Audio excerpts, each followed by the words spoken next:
დენა ვაითი ირწმუნება, რომ ტომას პინელს და ჯონ ჯონს შორის ბრძოლა წელს შედგება. თუმცა ჯონ ჯონსი ამ ეტაპზე ტაილანდშია.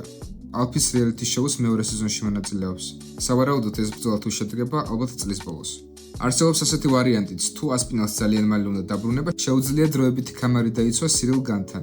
რა ბედი ეწევა პავლოვიჩს და ვოლკოულს? ალბათ რევანშს მოაწყობენ, რადგან არ ამგონია რომელიმეს ალმეიდასთან შეტაკება უნდადეს. პოლ კრეიგი ამ კვირას დაბრუნდება.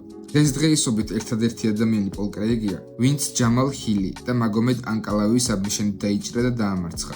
მახაჩევის წონის შეცვლას კონორ მაკგრეგორი გამოეხმაურა. ბრაო დანა ვაით, ეს კი მოულოდნელი იყო. ძალიან მაგარი სვლაა დანა. როგორც იქნა, ისევ დაცხა UFC-ში.